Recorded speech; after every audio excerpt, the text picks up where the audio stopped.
Bueno, pues si queréis vamos empezando ya.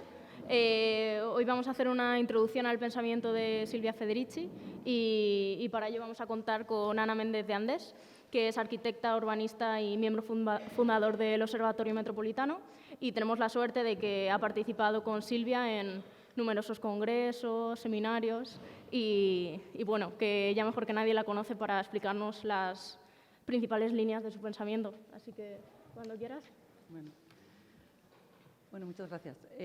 Sí, explicar que yo, pues evidentemente no soy filósofa, ni socióloga, ni politóloga, soy arquitecta, vengo de un modo de pensamiento así bastante politécnico, y la razón por la que he coincidido mucho con Silvia, y de hecho la he traducido mucho y la he acompañado a distintos sitios y he pensado bastante con ella, es más bien en torno al tema de los comunes y del libro de Calibán y la bruja, que fue editado por Traficantes de Sueños, donde yo colaboraba, y donde después publicamos también Revolución en Punto Cero.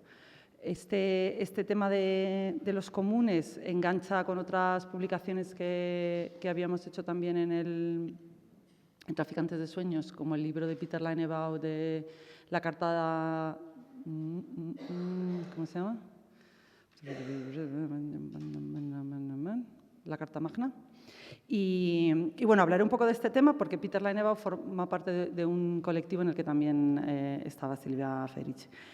Paula me ha contado, le pedí que me contara un poco qué es lo que habíais discutido en el seminario, también porque lo que yo cuente tenga relación con vuestra propia impresión sobre los textos de Silvia, que yo pues escogí algunos que cubrían bastante parte de su pensamiento, y los que me ha dicho Paula que habéis tratado, es curioso porque tratan todos bastante el tema de la producción de valor y el salario, o sea, más bien como la producción y el salario concretamente.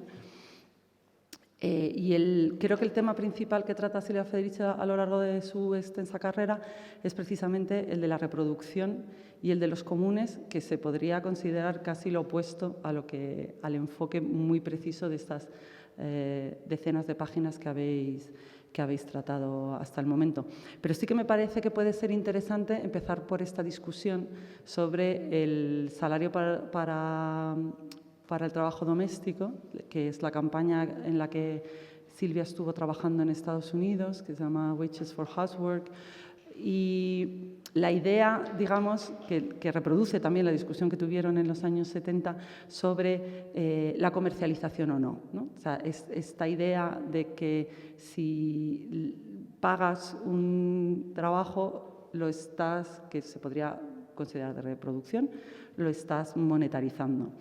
Y ahí recuerdo muy bien una vez que durante una serie de charlas que fueron la presentación del libro de Revolución en Punto Cero, sistemáticamente la gente le preguntaba a Silvia por la renta básica, porque parecía que la consecución lógica de pedir salario para el trabajo doméstico sería pedir salario para todo el mundo, independientemente del trabajo que hicieran, ¿no? Entonces, como, bueno, vale, vosotros teníais esta campaña en los años 70, ¿no?, de las feministas por un cierto tipo de trabajo, pues vamos a extenderlo, ¿no? Y ahí Silvia, y esto fue, no sé si algunos lo recordaréis, pero se publicaron bastantes textos porque fue un pelín polémico, Silvia decía, yo respeto la campaña por el salario o por la renta básica, evidentemente, dice, pero una no juzga la potencia o la necesidad de una campaña política en función del resultado.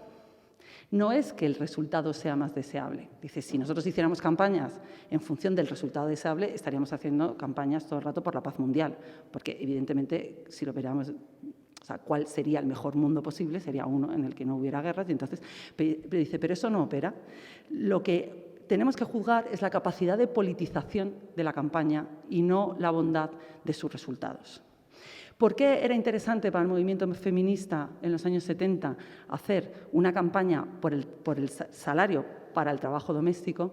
No era porque quisieran un salario para el trabajo doméstico. Porque realmente, de hecho, y en su texto lo dice, incluso si se consiguiera el salario para el trabajo doméstico, no arreglaría mucho. No es una cuestión de que tú tengas más dinero y qué harías con ese dinero que ahora no tengas, sino que la mera reflexión lo que hacía era desvelar capas sobre cuáles son todas esas características de la producción y de la reproducción y cuál era el papel específico de las mujeres en esta composición.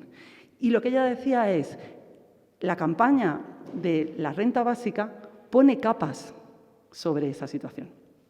La campaña sobre la renta básica no nos ayuda tanto a entender cuáles son los mecanismos de producción de valor, de extracción de ese valor y de acumulación de ese valor y cuál es el papel que tienen, sea las mujeres, que los migrantes, que cualquier otro tipo de sujeto dentro de la sociedad en relación con ese proceso. Porque al pedir un salario para todos, de alguna manera neutralizas ese proceso. La renta básica puede ser útil para poner otras cuestiones sobre la mesa, pero no el análisis específico en el que ellas estaban interesadas y en el que Silvia sigue trabajando. Esto me parece muy interesante porque es como una especie de mantra que vuelve de vez en cuando nos preguntamos por qué estamos haciendo las cosas. Estamos planteando luchas, estamos planteando campañas, estamos planteando cuestiones porque nos ayudan a desvelar capas sobre cómo funciona el mundo. Y ese es el salto que, de hecho, a Silvia le lleva desde el trabajo feminista que empieza en la campaña de salario para el trabajo doméstico a los comunes, que parece un salto un poco extraño que alguien se ponga a estudiar la caza de brujas, ¿no?, específicamente. Entonces, no sé cuántas de aquí habéis leído Calibán y la bruja. 1, 2, 3 y 5 y medio. Vale, pues voy a hacer un pequeño resumen de cuál es la hipótesis del libro. Y la hipótesis del libro, que creo que es un libro que ha sido muy importante, ha generado muchos grupos de lectura, grupos de discusión, seminarios, y cada vez que viene Silvia, pues hay como pequeñas multitudes que vienen a escucharla. Y el libro lo que viene a decir es que la caza de brujas, que tiene dos fases, una más hacia el 17-18 y otra en el 14-15 más o menos, pero que se desarrolla en toda Europa y que luego además después va al Nuevo Mundo, no es como normalmente se dibuja, como una especie de momento de extremismo religioso que se, digamos, fuera de onda, donde arremeten, ¿no?, como una especie de figura mítica o mitológica contra las mujeres en torno a esta idea de la bruja, como si fuese una especie de momento de locura de la sociedad, específicamente de la Iglesia Católica, sino que va de la mano del cercamiento de los campos que describe Marx y que tiene unas incidencias muy concretas sobre el lugar de la mujer en este nuevo arreglo de la producción capitalista. Entonces, lo que ella dice es, no se puede llegar al punto en el que están las mujeres con el trabajo doméstico, las amas de casa en Estados Unidos en los 70, ese proceso de desposesión de las mujeres, de emplazamiento en un lugar de la producción y también de pérdida de control sobre su propio cuerpo y sobre sus propias vidas, eso solamente es posible cuando el capitalismo hace un cercamiento de los campos que genera, digamos, el sujeto productivo que va a trabajar en las fábricas que necesita el capitalismo, a la vez hace un cercamiento del cuerpo de las mujeres que lo que hace es que genera al sujeto que reproduce al sujeto productivo. Y que la historia, desde Marx, pasando por Foucault, se fija exclusivamente en los métodos de producción y nunca en los métodos de reproducción. Es decir, el lugar de las mujeres y el lugar del trabajo doméstico no es un lugar residual de la producción, es un lugar central en la producción. Sin las amas de casa no hay obrero. Sin la quema de brujas no sirve de nada el cercamiento de los campos. Y esto es creo que una idea bastante, de alguna manera, muy básica y que le da la vuelta al punto de vista normal sobre este tema como del análisis incluso marxista de la producción de plusvalor.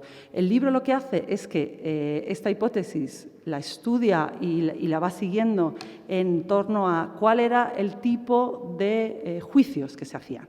¿Quién hacían los juicios para las brujas? Entonces, analiza cómo los juicios de brujas, en la fase más del siglo XVII-XVIII, no se realizan por parte de tribunales religiosos, son tribunales civiles y, además, los delitos de los que se acusan a las brujas son siempre delitos que tienen que ver con la reproducción, que tienen que ver con la sexualidad, que tienen que ver con la libertad de los cuerpos.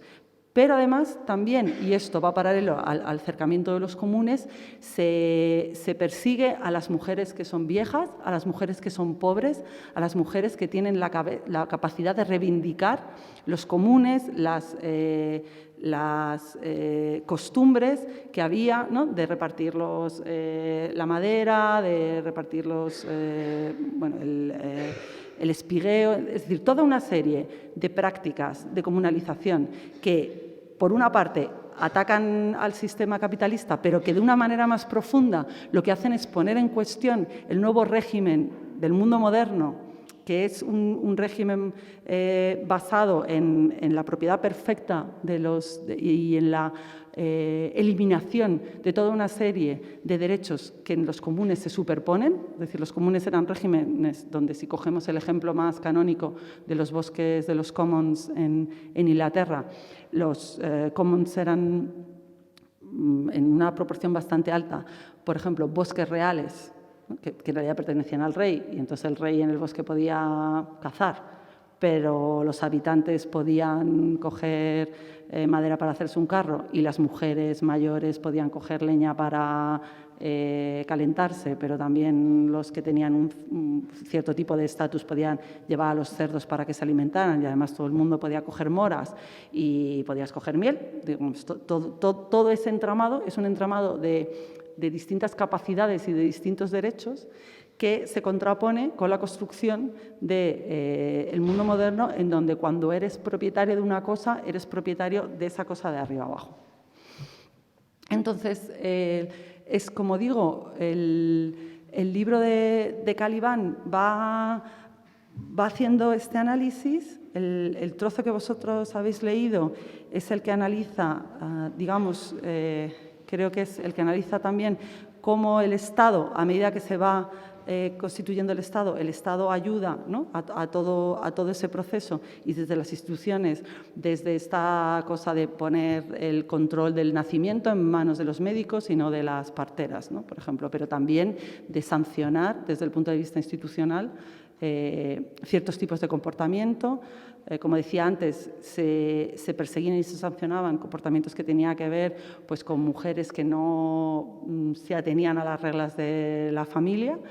Y esto, si tú lo miras desde este punto de análisis, tiene todo el sentido del mundo. Es decir, lo que dice Silvia también en ese texto, de que tú necesitas crear ese núcleo, digamos, del obrero que trabaja, que sabe que cuando vuelve a casa tiene la comida. Es decir, que hay alguien que cuida de ese sujeto productivo, que le tiene la casa caliente, que hace comida, que le cuida cuando está enfermo, pero que además tiene que tener hijos, porque esa es la reproducción del sujeto productivo, y que además se tiene que ocupar de esos hijos.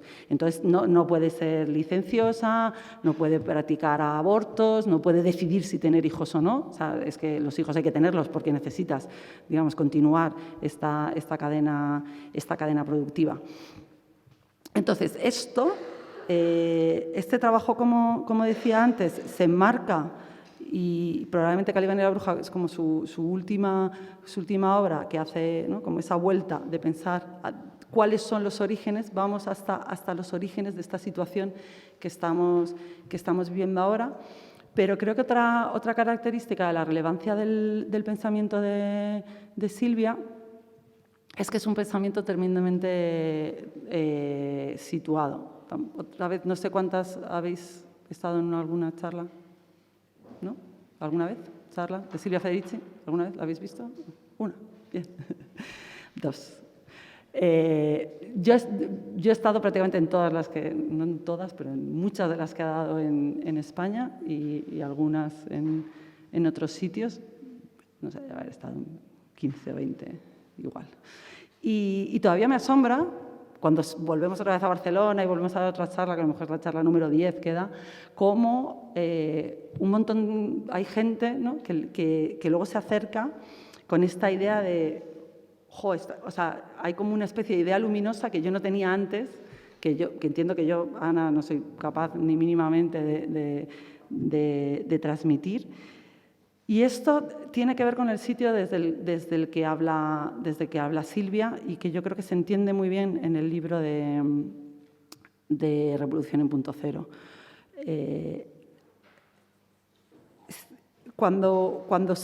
Es decir, este análisis de lo que le sucedía a las mujeres en el siglo XVII, en el siglo XV, en el siglo XVI, en el siglo XVII, viene de un análisis y de una profunda preocupación y de un trabajo constante durante años de la situación de las mujeres en el siglo XX. Pero de igual manera, después de pasar por Nigeria, ella y su pareja, que es George Cafensis, formaron el Committee for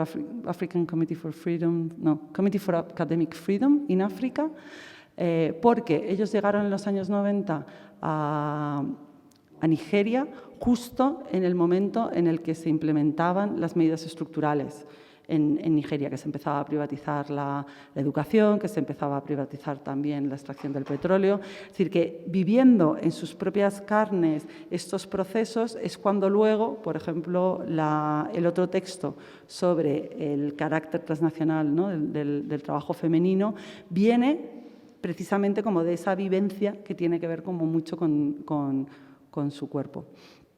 Con su cuerpo, con dónde está ella, con cuáles son las mujeres con las cuales se encuentra también, y de una capacidad de coger como el pensamiento que llevaba, ¿no?, hasta el momento, que es un análisis en las bases, digamos, de análisis de teoría marxista y también posoperaísta, que es la parte más italiana, y de enraizarlas en el territorio. El tercer bloque de preocupaciones que también se explican en el libro y que es con lo que hemos estado hablando más últimamente, discutiendo más, y donde ella ha estado trabajando también pues, con gente como Raquel Gutiérrez en México, es este tema de los comunes, que una vez más vuelve a tratar el tema de la reproducción, ¿no? Entonces, esto tiene que ver también con el trabajo que hacía el colectivo en el que ella estaba en Estados Unidos, que se llama Midnight Notes Collective, y Midnight Notes Collective empieza con un trabajo precisamente sobre la crisis energética. En este grupo está George Cafensis, que ha hecho mucho trabajo sobre producción de valor y también sobre comunes, Peter Leinebaugh, que es un historiador, discípulo de Epe Thompson, que hace también historia social y mucho trabajo sobre comunes. Y lo que es bastante interesante es que el Midnight Notes Collective publican en 1990, el número de su revista se llama The New Enclosures, los nuevos cercamientos.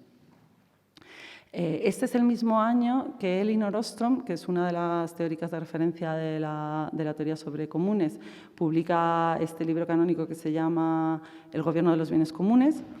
Y es un año después de que en 1989 KKR, que era hasta hace poco el segundo private equity más grande de Estados Unidos, hiciera la primera gran compra apalancada de Nabisco, que de hecho hay una película que se llama The Barbarians at the Gate que explica esta historia. Es decir, lo que ese momento del 1990 eclosiona es todo el proceso de financiarización de la economía, que empiezan con las grandes compras apalancadas, es cuando una compañía, como es un fondo privado de inversiones, lo que hace es comprar una gran empresa, pero lo compra con crédito, es decir, pide créditos que normalmente alcanzan hasta el 90% de la empresa, mediante una, digamos, estrategia financiera, traspasa el crédito a esa empresa y en ese momento la empresa está en quiebra, lo cual les permite desmantelarla, venderla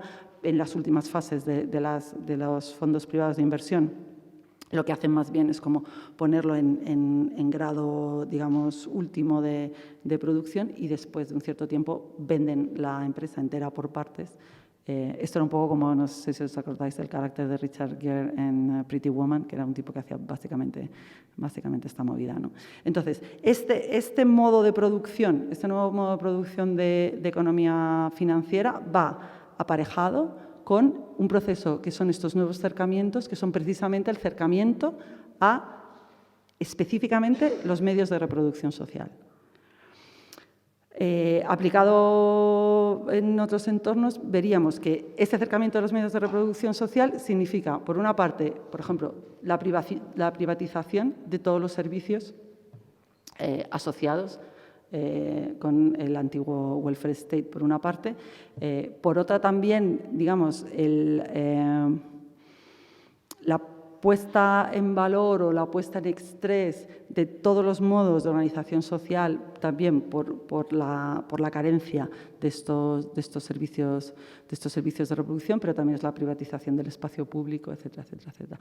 Sobre este tema, Silvia Federici ha trabajado bastante, tiene algunos textos muy interesantes sobre específicamente qué sucede con los comunes en África también. Yo creo que le viene de este trabajo de Nigeria.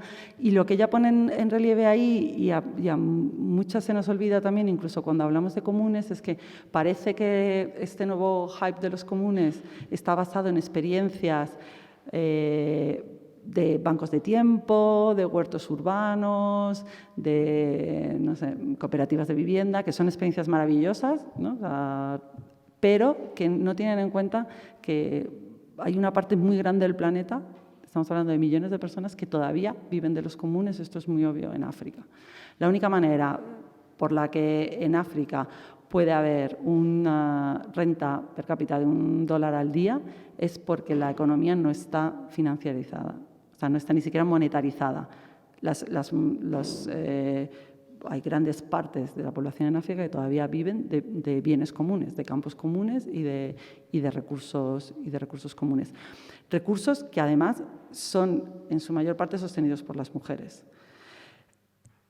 Ahí Silvia lo que hace, y esto engancha también con Calibán y la bruja, es un recuerdo de que, primero, esta realidad es importante y es relevante, o sea, que volvemos otra vez vuelve a incorporar a los grandes discursos sobre, digamos, las operaciones geopolíticas, financieras, transnacionales, ¿no? Frente a ese discurso, otra vez la capa de la reproducción social y los imbrica de una manera en la que dice no puede haber una cosa sin la otra.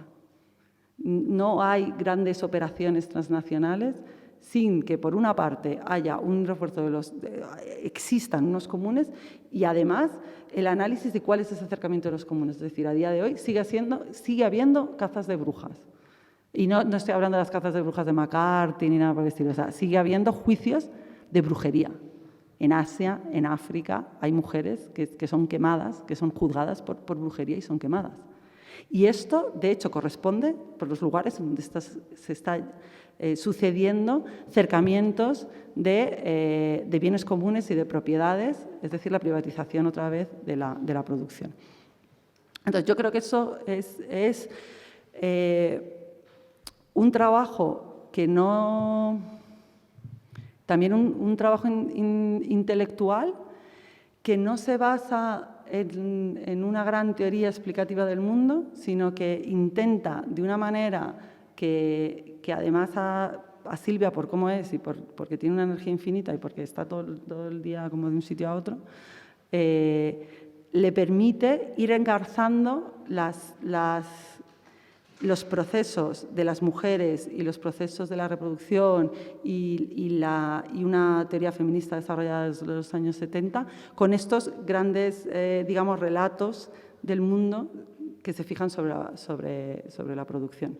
De manera paralela, por ejemplo, a esta historia de las brujas en África y en Asia, tendríamos un texto muy interesante de George Kafensis que se llama África y el autómata, que viene, por ejemplo, a explicar cómo en toda la teoría sobre producción inmaterial, y ahí es una crítica a hace un comentario crítico a sus compañeros de posoperaísmo italiano, no es posible sostener toda la capa de alta producción de plusvalor de la economía inmaterial si no existiera África. O sea, necesitas las masas en África que viven con un dólar al día para ser capaz de producir esa clase inmaterial que algunos identifican como la nueva clase que va, ¿no?, a generar, digamos, el nuevo ciclo de luchas contra el capitalismo. Y esto, o sea, me parece un proceso que es esencial.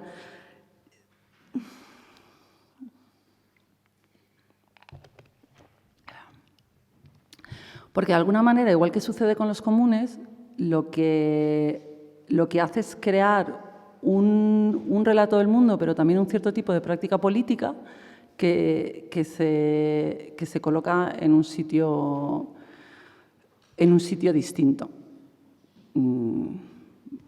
básicamente.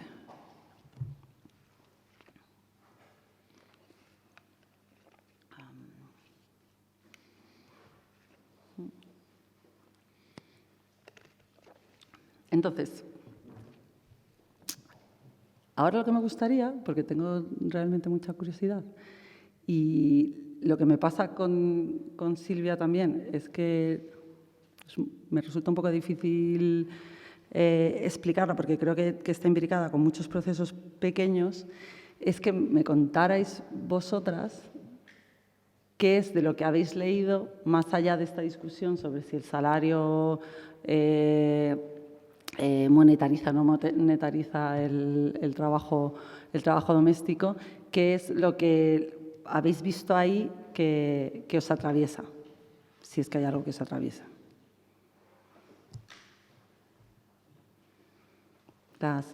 Tú que has leído el libro, no hay nada.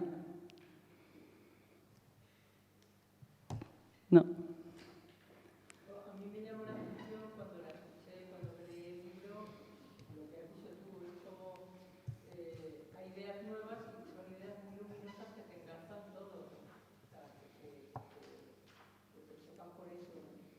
O sea, me gustó porque era una visión de lo de las brujas y tal, completamente fuera de lo religioso, completamente fuera de... O sea, el capitalismo necesita un espacio de reproducción y lo consigue metiendo a las mujeres en su casa. Me pareció muy ilustrativo. Vale. ¿Alguien más? Que haya... En el seminario estuvimos hablando también acerca del trabajo doméstico, cómo... Perdonad, es que se está grabando, sí, lo siento. Debe estar encendido ya. No. Ahora ¿Sí?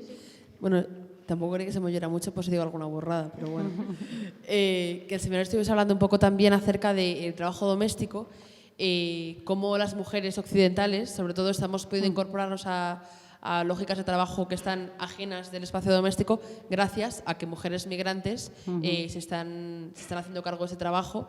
Entonces, lo que hablábamos, sobre todo, un poco el debate surgió en torno a este hecho de las mujeres migrantes y cómo una de las tesis que sacamos, yo creo, fue que teníamos que dinamitar el espacio del trabajo doméstico como algo privado, también para que empezara a tomar valor, ¿no? Entonces, un poco el debate fue qué viene primero, si el valor, ¿no?, monetario o el valor precisamente para que luego pueda ser monetario. O sea, no sé si me estoy explicando bien.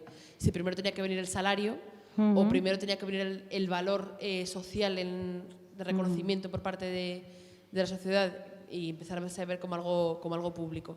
Entonces yo creo que esa fue alguna de las líneas que trabajamos en el seminario.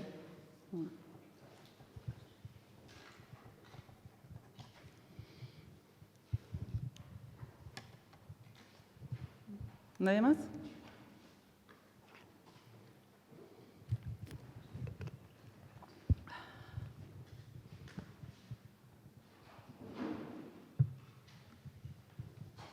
¿No?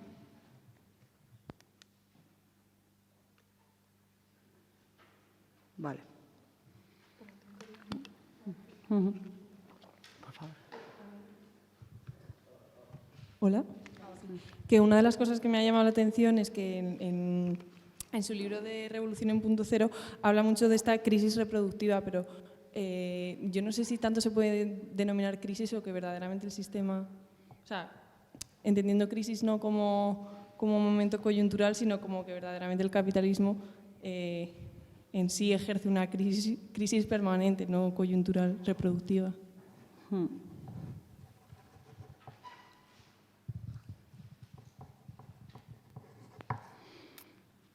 Vale.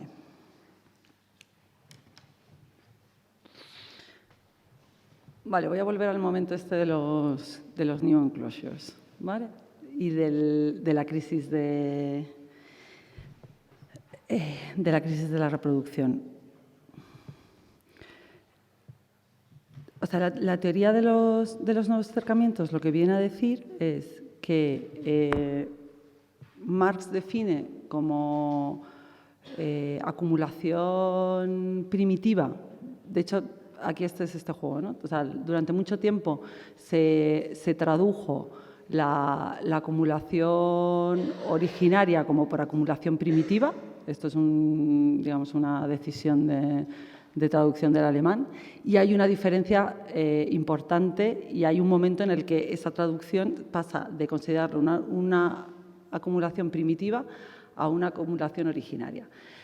¿Cuál es la diferencia? La acumulación primitiva daría a entender que, bueno, estamos en Inglaterra, todo el proceso de acercamiento de los campos, mediante los cuales lo que se consigue son dos cosas. Primero, hacerse propietarios de la tierra, pero también, como decía antes, una de las funciones más importantes que tuvo el acercamiento de los campos fue desposeer a los trabajadores de los comunes. Es decir, tengamos en cuenta que el régimen el antiguo régimen, lo que se viene a llamar la Edad Media, normalmente se explica o se nos ha dibujado como un momento terriblemente oscuro, donde había hambrunas, todo el mundo, ¿no? como una explicación del modo de estar absolutamente, ¿no?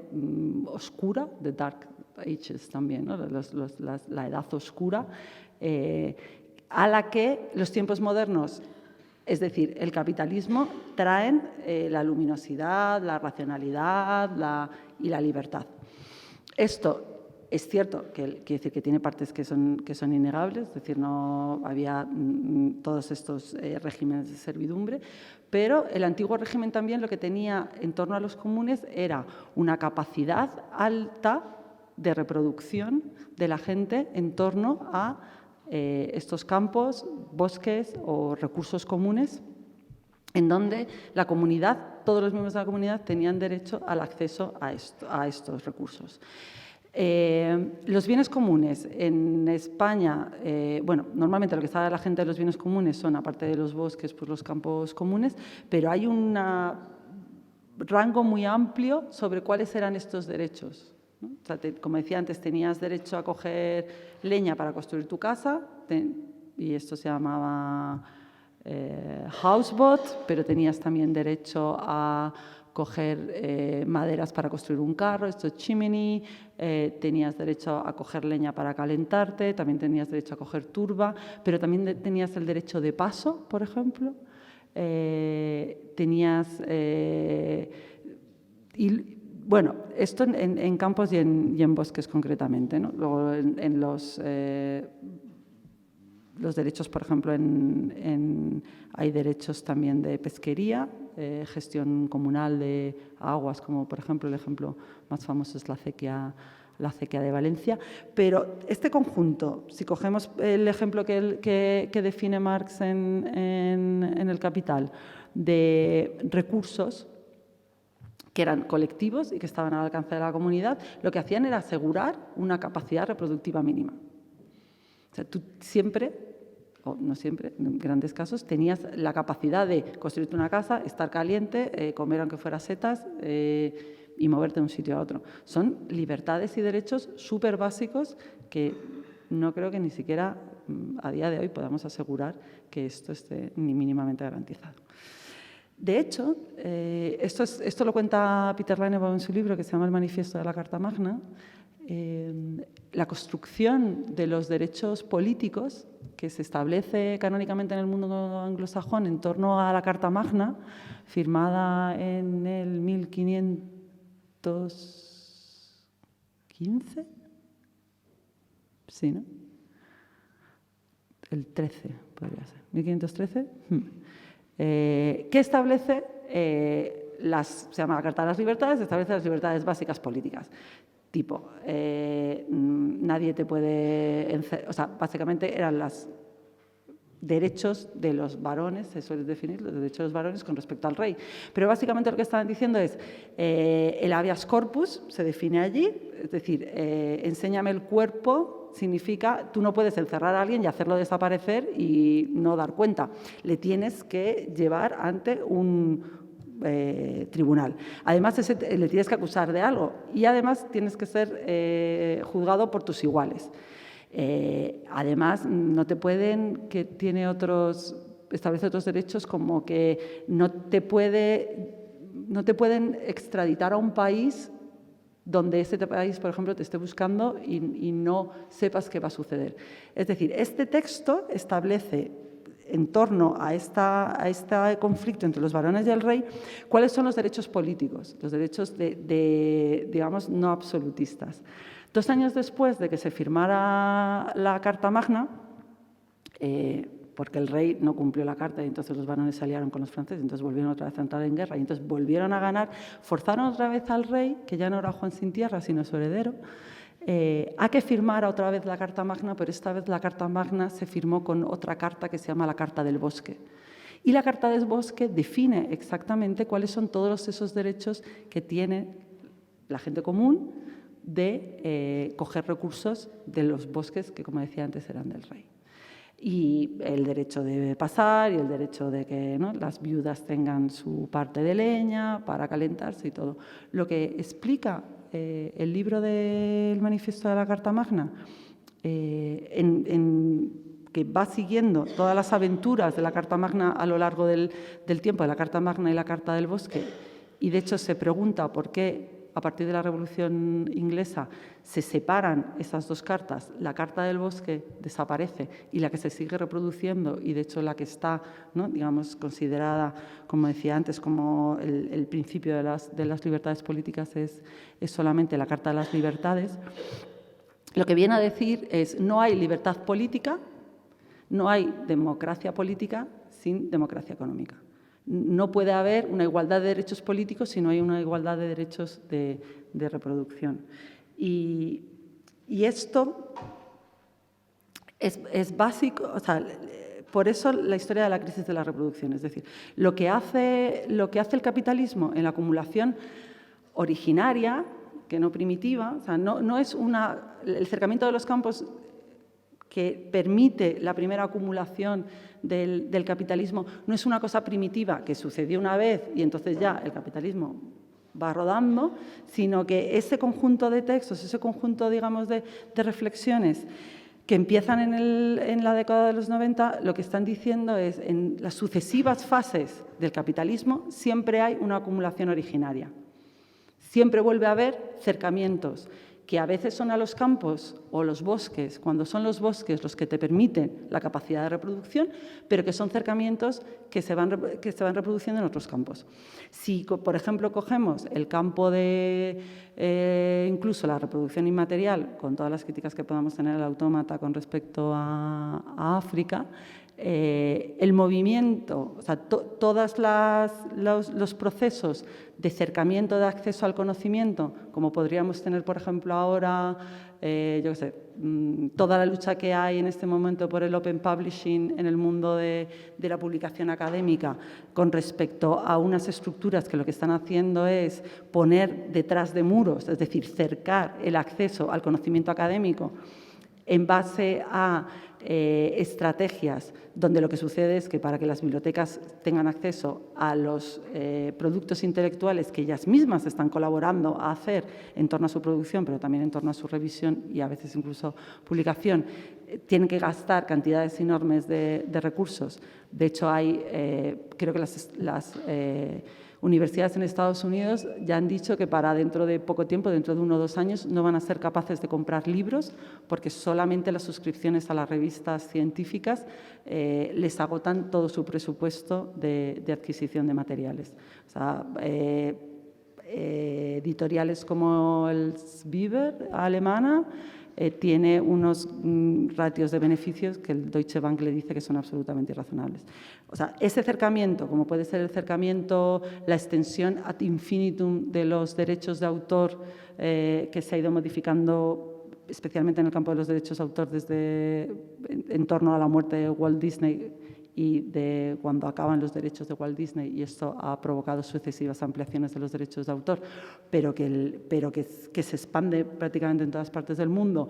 El cercamiento cada vez más, por ejemplo, de los productos informáticos, que ha pasado desde que compras el programa hasta que compras la licencia del programa. En estos momentos ya las grandes compañías de software ni siquiera te venden licencias de programas, sino que te alquilan la licencia. Entonces ya no vas a poder comprar un programa que luego se va actualizando cada año, sino que tienes que pagar al mes, lo utilices o no lo utilices. Es decir, todo eso sería un nuevo ciclo de cercamientos de una fase, de un tipo de capital y de un tipo de acumulación de capital.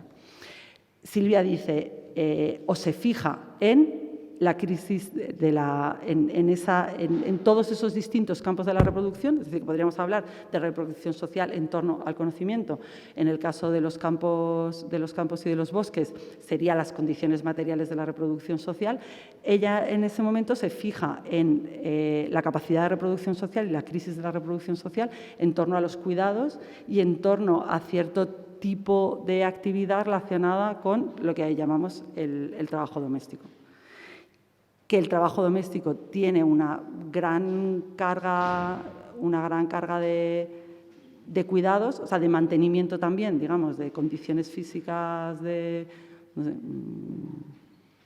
coser ropa o preparar la comida, pero que está centrado en gran parte en ese trabajo de cuidados y que de manera paralela desarrolla todos estos procesos de privatización, pues, del servicio sanitario, del cuidado de los mayores, etcétera, etcétera, ¿no? Pero que se despliega de muchas maneras, ¿no? O sea, que hay, por ejemplo, todo el trabajo que hace también en Estados Unidos en torno a strike debt, la huelga de deudores. En Estados Unidos, en torno a Occupy, surgió esta idea del Occupy Debt. Vale. En Estados Unidos, ahora mismo, la deuda estudiantil es mayor que la deuda inmobiliaria, en términos globales. Hay más gente que debe dinero a los bancos que se lo ha pedido prestado para estudiar una carrera que gente que le debe dinero a los bancos por haber comprado una casa. Esto es como la magnitud de la historia. Entonces, una vez más, esto es un proceso de acercamiento de diferencialización de un cierto tipo de acceso al conocimiento, aunque también es acceso a capital simbólico en torno a títulos, pero bueno, lo podemos una mezcla. Y entonces está la idea, un poco loca, pero que molaba, de hacer una huelga de deudores. Evidentemente, esto es como la huelga de alquileres de los años 70, ¿vale? Si tú haces una huelga de alquiler tú solo, pues probablemente acabas en la calle, pero si convences a mucha gente que haga la huelga contigo, pues probablemente consigues una reducción de alquileres. Entonces, lo que proponía el grupo este de Strike Debt era convencer o que se adscribiera a la campaña de la huelga de la deuda 1 millón de estudiantes. Probablemente con 100.000 hubiese bastado, pero vamos, ponían esta historia para que dejaran de pagar la deuda y de esa manera, digamos, consiguieran renegociar las deudas. La campaña más interesante que hicieron fue consiguieron localizar dónde estaba el mercado secundario de deuda estudiantil, hicieron una campaña de crowdfunding que consiguieron unos cuantos cientos de miles de dólares, y lo que hicieron fue comprar deuda estudiantil en el mercado secundario y entonces liberaron millones de dólares de deuda estudiantil. El único problema que tiene esto es que no eres capaz de controlar qué deuda estás liberando, porque evidentemente no sabes los paquetes que estás comprando secundarios a quién pertenece realmente. Pero es interesante otra vez como acción o como margen de lucha o como campaña, porque lo que te hace es seguir la idea de a dónde, cuando tú estás generando una deuda, a dónde va eso, y cómo en realidad cuando tú tienes una deuda de $20.000 con el banco o $30.000 con el banco se lo está vendiendo a alguien por $2.000, que en ese momento es el dueño de tu deuda. Si tú pudieras comprar tu propia deuda por $2.000, dejarías de tener deuda porque te lo deberías a ti mismo. Entonces, en realidad, es una cosa loca porque tu deuda automáticamente se reduce en una proporción grandísima. Esa, por ejemplo, es una de las cosas en las que estaba metida Silvia. Pero esta idea o esta, digamos, línea de cuáles son las implicaciones del análisis sobre la reproducción social y los modos de producción de valor y del análisis con la reproducción, por ejemplo, en la última charla que dio en Barcelona tenía que ver con el TTIP, que también es como otra campaña bastante, digamos, podríamos decir, al uso de crítica o contraposición a este tratado, pero que ella ve claramente cuáles son las consecuencias sobre los procesos de reproducción social en torno también a las reglamentaciones y al tipo de intereses que las compañías internacionales despliegan en este tratado. Y, de hecho, en Barcelona hay un grupo de gente que quieren hacer un grupo de trabajo feminista en torno a la lucha contra el TTIP, pensando precisamente que el campo de expansión de este ciclo de acumulación del capital se basa en esa crisis de reproducción social, como un campo, que luego se despliega en otra de las, digamos, en otras declinaciones. Otra de esas declinaciones que tiene que ver más con el texto que habéis leído de Caliban y la bruja, tendría que ver con toda la ingeniería en torno al control sobre el cuerpo de las mujeres. Y esto, volvemos otra vez a este momento en el que la quema de brujas, los tipos de dispositivos o los tipos de delitos que se acusaban a las brujas, tenía que ver con esta idea de la libertad de los cuerpos. A las brujas se les acusaban, por ejemplo, bueno, de matar niños, obviamente, pero también de arruinar cosechas, pero también de que los animales no se reproducían. Y esto, digamos, es aplicado al momento moderno, es interesante porque en la actualidad no es tampoco una transmisión exacta de es malo, por ejemplo, ideológicamente es malo tener abortos y entonces nosotros lo que hacemos es condenar el aborto por cuestiones ideológicas, como una podría decir, no, es que las brujas son malas, nosotros tenemos un cierto tipo de racional respecto a un comportamiento ético o a un comportamiento religioso, porque los mismos agentes que están prohibiendo el aborto en unos sitios del planeta, lo que están haciendo es esterilizando mujeres sistemáticamente en otros lugares del planeta.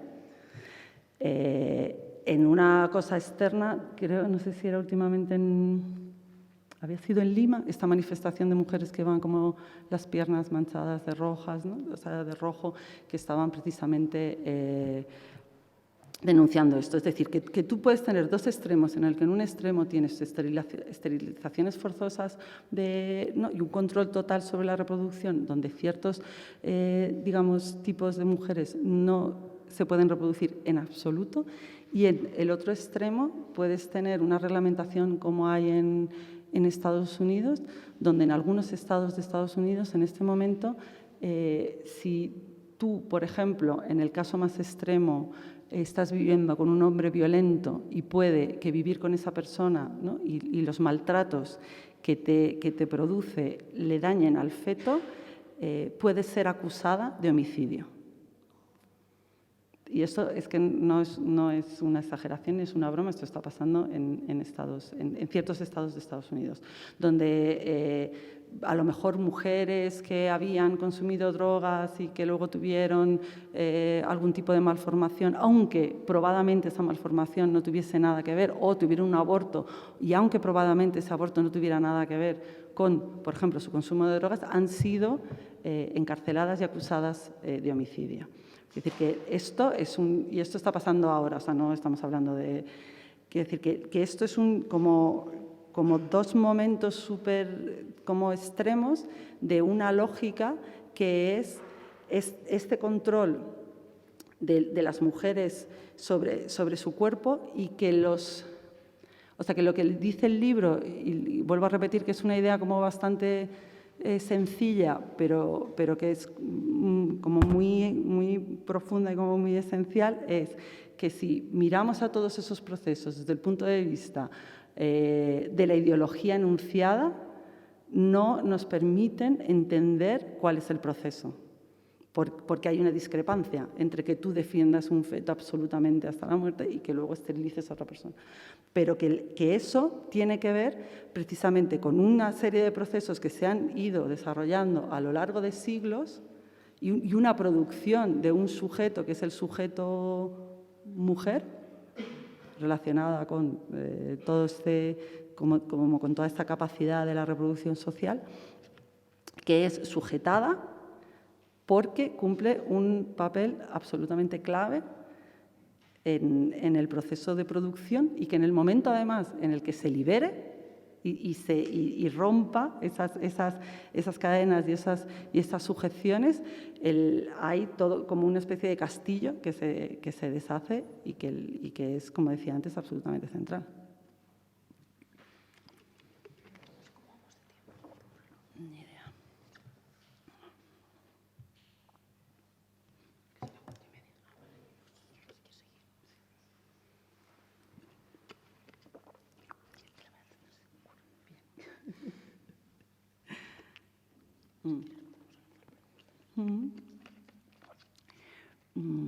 La verdad es que preferiría que me contarais algo vosotras, porque yo o sea, puedo entrar por el camino de los comunes y explicaros lo que hemos discutido en México con Raquel Gutiérrez durante horas, pero me preferiría tener un poco de feedback sobre estas cuestiones. Preguntas, comentarios, críticas, desconciertos o lo que consideréis.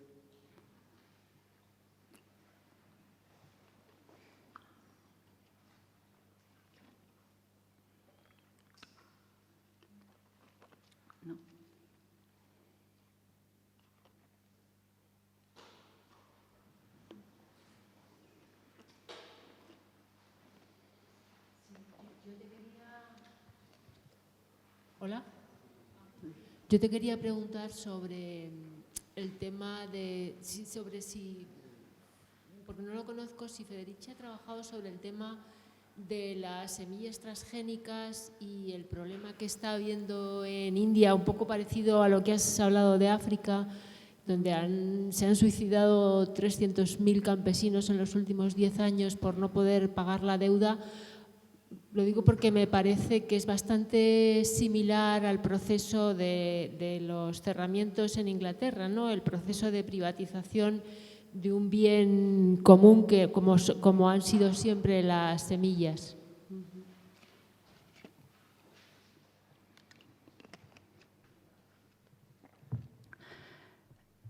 Sí,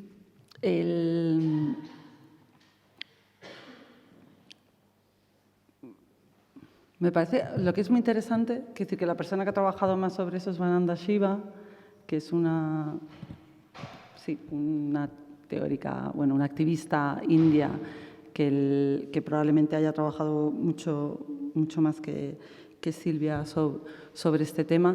Lo que sucede con la idea de las semillas, que no sé si tiene que ver más con lo de los microcréditos, que ahí Silvia sí que ha escrito algunos textos sobre esta idea de dispositivos, otra vez en torno como a la deuda y a las mujeres, que se presentan, ¿no?, como el Grameen Bank y los microcréditos como una especie de salvación, pero que generan modos de sujeción y modos de control cooperativo que son muy perversos. Específicamente los modos estos de los microcréditos tipo del Grameen Bank, donde lo que hacen es no dar el crédito a una… Primero, que utilizan normalmente mujeres, es decir, que vuelven otra vez a poner el peso de la responsabilidad de esta reproducción en las mujeres, lo cual, por una parte, puede parecer muy empoderador, pero por otra parte es, digamos, como reconocer un status quo y una situación que sucede mucho, de que son las mujeres al final las que toman la responsabilidad de tener un cierto sustento, porque es la capacidad de reproducción de las familias.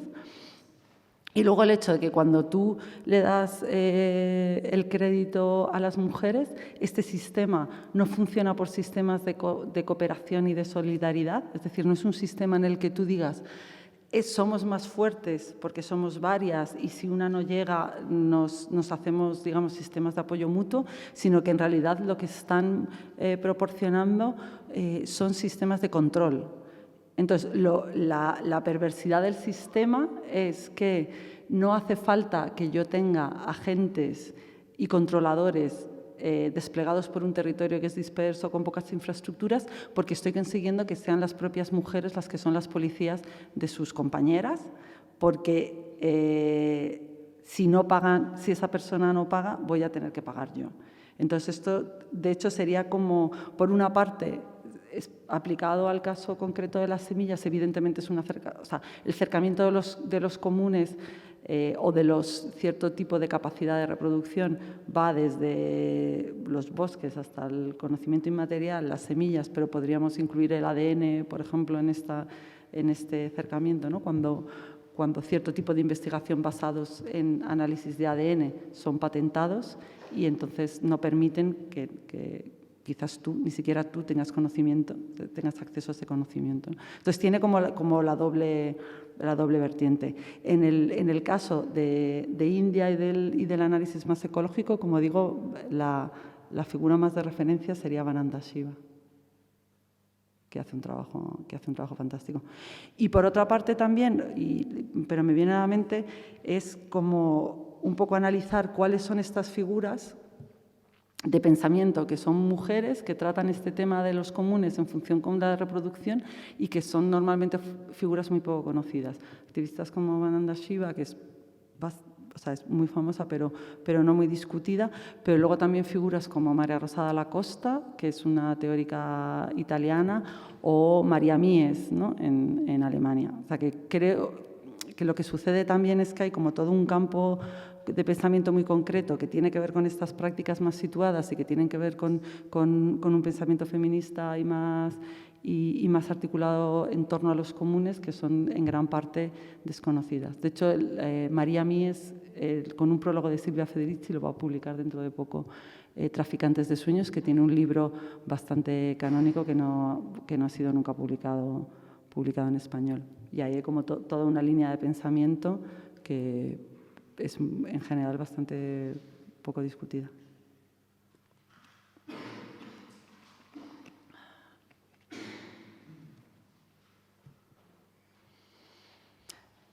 Chicos, bien.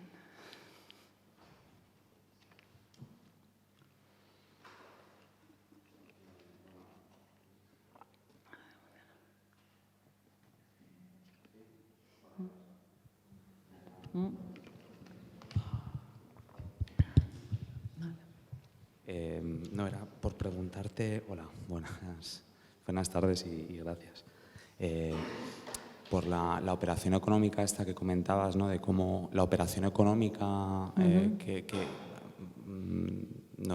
he tomado nota del nombre, pues de cómo que consistía en una serie de créditos a una empresa que luego al final la acaban, que me ha parecido como muy interesante en relación con esto también, que esto último, ¿no? Vale. De la creación de valor y monetarización en espacios de los comunes. Y, no, que por ahí yo creo que las referencias que nos has dado, que era un poco lo que también quería pedirte. Vale. Vale, esta pieza específica de conocimiento viene de unas acciones que hicimos en Londres en el 2007 contra precisamente esta compañía que se llama KKR. Entonces, los private equity funds son, en español, fondos de inversión privada. Los fondos de inversión privada son unos mecanismos que están en la raíz del mal más absoluto financiero y que pasan desapercibidos normalmente para el común de los mortales. Estos son fondos de inversión que normalmente están dirigidos, le llaman a compañías o wealthy individuals, prácticamente las familias reales de Arabia Saudí y tal. Entonces, lo que hacen son empresas, ¿vale?, que compran otras empresas. Como decía, están apalancadas con crédito, es decir, que no es que ellos tengan el dinero, ¿no? Imagínate, pues yo tengo 10 millones y lo que hago es pedir 90 millones prestados y comprar una empresa por valor de 100 millones. Lo que hago es que traspaso esos 90 millones, se los traspaso a la propia compañía, con lo cual es como si la compañía se hubiese comprado a sí misma y ahora está en números rojos. Y esto tiene normalmente dos consecuencias. Uno, como estás en números rojos, no tienes por qué pagar impuestos, porque todo lo que ganas en realidad no son beneficios, sino que lo que estás haciendo es cubrir una deuda. Y lo segundo es que te dan la excusa perfecta para despedir a gente, bajar salarios, apretar a los proveedores y, en general, poner toda esta máquina como en un modo de producción extremo, que lo que hace es conseguir los recursos suficientes para pagar su propia deuda, es decir, esta empresa paga los 90 millones, tengo la empresa limpia, la vendo por 100 y entonces tengo un beneficio neto de 90 millones. Esto se hace en un periodo normalmente de 5 años. Y entonces, ya si fuera solamente así, esto parecería bastante como el mal absoluto de la inversión. Pero hay otra característica que es interesante, que tiene que ver con este concepto de que es private equity, que en castellano no tiene mucho sentido, pero que en inglés, cuando tú tienes una compañía privada, es que todos sus, digamos, es más parecido a una sociedad limitada. Es decir, que todos sus... no tiene acciones, tiene propietarios que no dan acciones, que entonces no cotizan en bolsa y no tienes por qué hacer públicas las cuentas, porque no cotizas en bolsa. ¿Cómo consiguen que compañías que coticen en bolsa vendan todas sus acciones a una empresa como puede ser KKR o cualquier otra empresa de private equity? Y es porque normalmente convencen al board de a los consejeros delegados y a los directivos. ¿Cómo les convencen? poniéndoles sueldos elevadísimos. Entonces, normalmente lo que hacen es que van a los directivos, hacen que convenzcan a la junta de accionistas que vendan todo y, a cambio, esos directivos se quedan en esa nueva empresa con sueldos estratosféricos. Y, además, la private equity, al operar de esta manera, lo que hace es que da unos dividendos que son mucho mayores de empresas que son netamente productivas. Entonces, esto lo que tiene es tres efectos sobre la producción inmediato. Uno, evidentemente, es la precarización de todas las condiciones de trabajo, pero también de las condiciones de suministro. El segundo es que todo el resto de empresas, aunque no estén metidas en este ciclo de inversión privado, se tienen que esforzar por dar dividendos mayores, porque si no, no atraen ninguna inversión. Y el tercero es que los sueldos de los directivos están, disparados, ¿no? Lo siguiente. Cuando tenemos compañías que sus directores empiezan a tener como bonuses de 20 millones o de 30 millones en los contratos, esto es un efecto que está provocado por este tipo de prácticas. Cuando digo que esto es una cosa poco conocida, a lo que me refiero es que en un estudio en Inglaterra desveló que la mitad de los trabajadores del sector privado trabajan para compañías que, a su vez,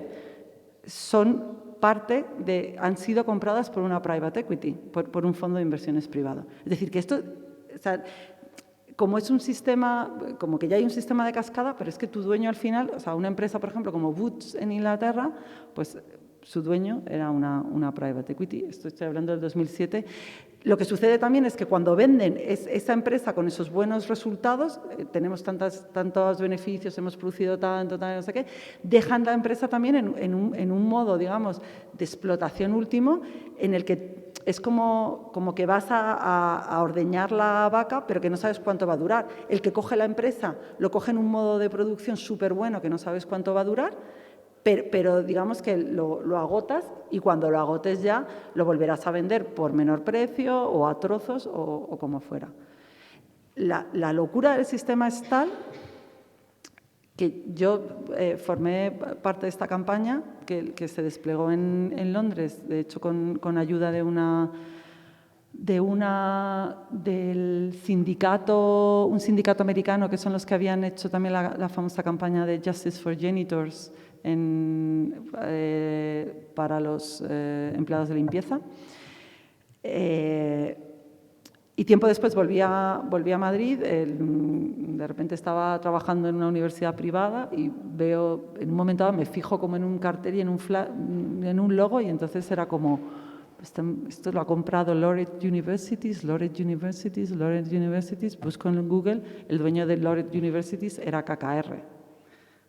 La Universidad Europea de Madrid es parte de un conglomerado internacional que se llama Laureate Universities, que a su vez fue comprado por un fondo de inversiones, por este fondo de inversiones que se llama KKR, que es el segundo fondo de inversiones privado, era el segundo fondo de inversiones privado más importante de Estados Unidos, allá por el 2007. Esto significa que una universidad privada como esta, al final del día, tiene que tener unos márgenes de beneficio estratosféricos que van todos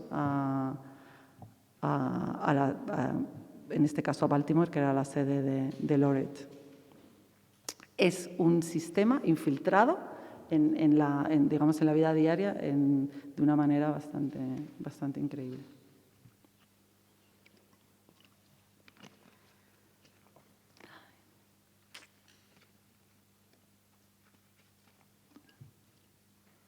No sé si tenéis más preguntas, si queréis abrir algún tipo de debate.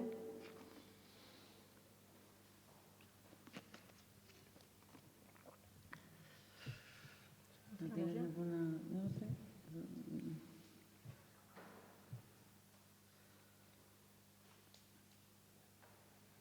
Vale, voy a cerrar. Creo y me doy cuenta que para mí me resulta difícil hacer como una especie como de gran dibujo y gran relato sobre este tipo de práctica de pensamiento que tiene Silvia, por dos razones. Por una es porque está, como decía antes, muy imbricado en un tipo de práctica política que lo enraiza en ciertos territorios y en ciertos temas de manera muy práctica. Y, de hecho, si vais a ver su bibliografía, prácticamente el único libro que tiene es Calibán y la bruja. Y todo lo demás son artículos que han sido publicados en revistas normalmente de un cierto tipo de activismo o en torno a un cierto tipo de cuestiones. Incluso Revolución en Punto Cero, pues es una recopilación de estos escritos. Y por eso, o sea, creo que esta manera, o sea, como que esta manera de engarzar y también el tipo de conversaciones que normalmente tiene Silvia, o el tipo de desarrollos, es difícil como de poner en un marco muy concreto. Y también reconozco como mi incapacidad de reproducir una cosa que creo que es increíble en ella y que, como decía antes, le toca mucho, que es esa capacidad de hablar desde sí misma, y que yo creo que es un valor que es increíble, porque no habla desde la teoría. Habla por ejemplo, a Silvia le cuesta mucho hablar de cosas que ella no ha vivido. Cuando habla de problemas de reproducción o de problemas con las trabajadoras domésticas o de problemas de las enfermeras en Nueva York, es porque ha hablado con ellas, porque ha estado allí, porque ha discutido, porque ha visto cuál es la consecuencia en sus vidas, en sus prácticas, en sus profesiones y digamos, en el sitio. Y también porque creo que ella tiene como una capacidad de escucha y de curiosidad sobre los procesos que es muy peculiar suya. Entonces, lo único que os podría decir es que busquéis, si hay alguno de estos líneas de interés, que busquéis en su producción bastante prolífica, casi toda en inglés debería decir, aunque cada vez más en español, algún tema, porque sí que creo que hay como un valor muy grande en tener un cierto tipo de análisis de mirada e ir cogiendo todas estas cosas y preocuparse desde, como decía, el TTIP hasta Fukushima, pasando por la deuda estudiantil y atravesando como muchos procesos, y seguir con esta idea de que todo esto son piezas que se engarzan en un tipo de práctica política y de pensamiento muy aplicado, que lo que nos está haciendo es darnos las herramientas frente a una estrategia de expolio generalizado, y que esta hipótesis de los comunes nos ayuda a identificar, o personalmente creo que es la mejor hipótesis que tenemos en este momento para plantear un cierto tipo de estrategias, no solamente a pequeña escala, sino también a una mayor escala institucional, que permita parar ese expolio que llamamos el cercamiento de las capacidades de reproducción, que en realidad es el expolio de nuestra propia vida, o sea, de nuestra capacidad, o sea, en términos muy físicos, de estar vivas en este mundo y de estar vivas con salud y con buena comida, respirando un aire, digamos, decente. Y ahí yo creo que ella, en este pensamiento como en su especificidad aplicada, da unas herramientas que probablemente una charla así como tan abstracta yo no he sido quizás perfectamente capaz de transmitir, pero que está ahí de una manera muy luminosa y muy fuerte. Y nada, muchas gracias a todas por haber venido y por haber escuchado esta charla. Gracias.